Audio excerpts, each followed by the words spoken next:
This video was produced by the Institute for the Advancement of Community Pharmacy and the National Community Pharmacists Association and the National Association of Chain Drugstores.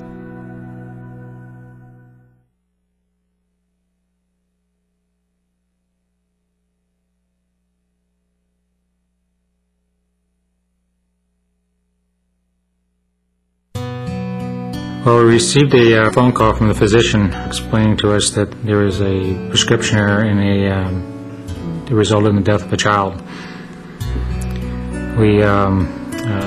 We checked our records, and sure enough, we found that we'd made a mistake. The initial shock set in, and it was our worst nightmare as a pharmacist, that an error had caused the death of a child.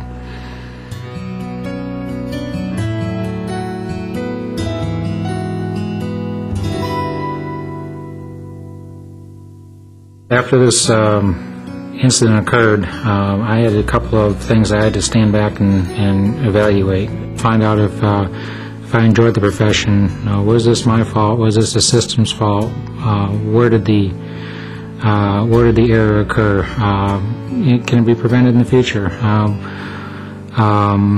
when I did that, I realized that this is a profession I chose and I enjoy, and that I was going to continue on with it.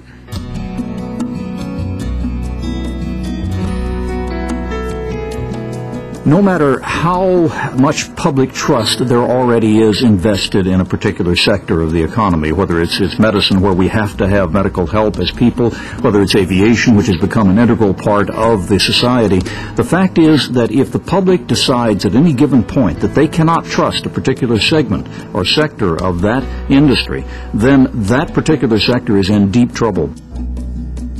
When the Institute of Medicine report came out in December of 1999, there was an estimate of 44,000 to 98,000 deaths every year by a preventable medical adverse event.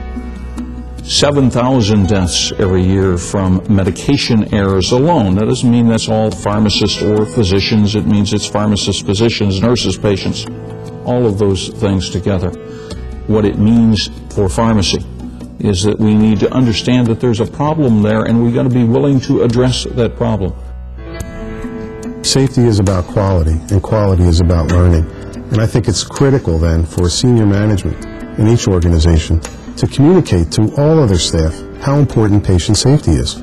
There is a responsibility that is literally national in scope for community pharmacy to rise above, in many circumstances, the normal, reasonable barriers that are always there among competitors. We have to look at ways that the community pharmacy can become the leader in trying to prevent medication errors in all their different levels of complexity.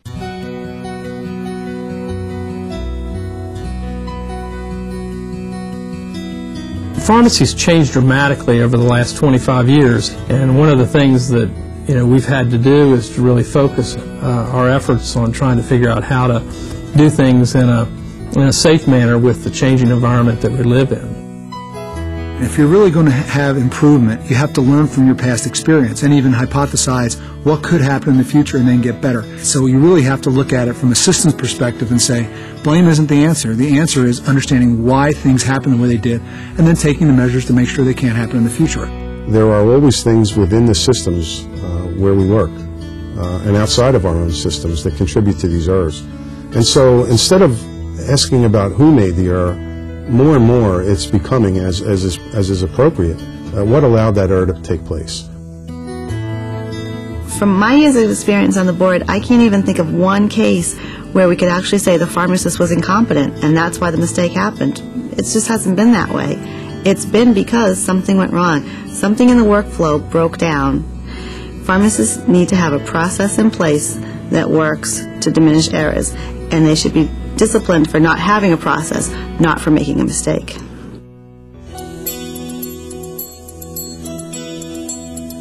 My past experience certainly at NASA was very valuable.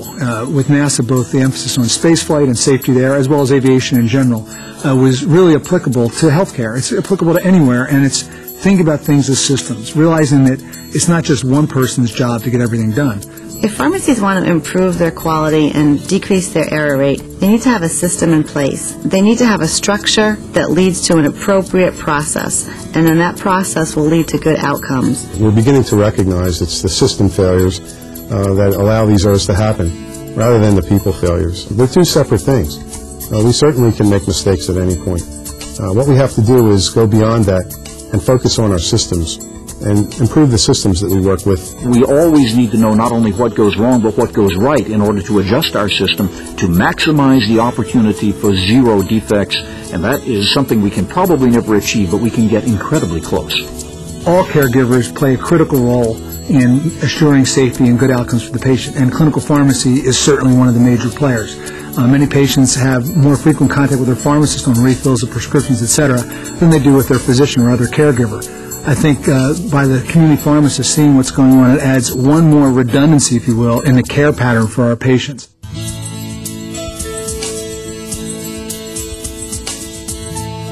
In quality, it really can be said that quality is free, but it can also be said that a failure of quality steals profit directly from the bottom line. Some of the things that contribute to errors in pharmacy are product placement, sound-alike drugs, look-alike drugs, drugs when they're written down by a prescriber look like something else. You have errors because there's a breakdown in the system somewhere. Usually what you see is that the pharmacist got distracted and didn't follow the steps.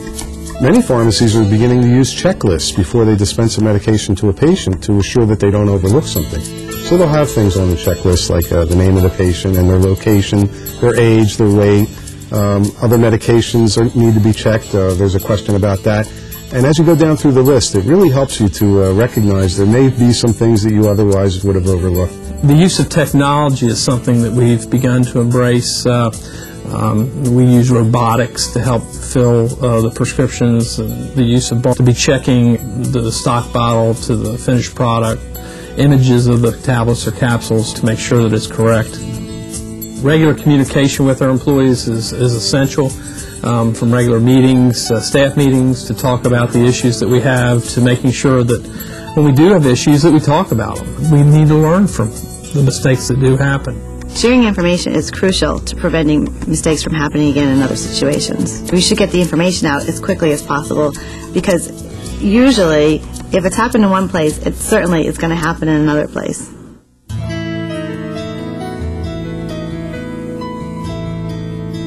When the board did their investigation, I thought they were very supportive. They looked at the questions of how and why and the systems involved and basically how the error occurred. They didn't look to point fingers at anybody. They didn't really want to know more or less even who. They wanted to know. They wanted to solve the problem, find out why, and prevent it from happening again. Most consumers know that pharmacists are human and that mistakes can happen.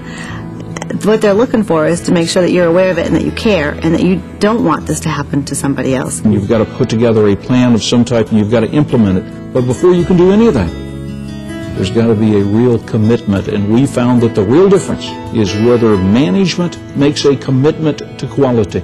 Safety is not just a tip of the spear or the tip of the iceberg. It is the foundation of quality. The opportunity for not only protecting the public, but also for raising the awareness of all of us in healthcare that this is a central focus of safety. Right there, at that pharmacist station, that's where it all begins. This is just the beginning first ripple. It's going to crest to a huge wave, because as people understand more and more that we just don't have to do things the way we've always done them, that there are ways to do it so we can prevent these things from occurring, that we don't have to have a bad event before we learn from it. As that becomes more understood, people won't be able to do anything but emphasize it more and be smarter about how we do business. This is a wonderful time for community pharmacy to step forward with their activities to promote patient safety.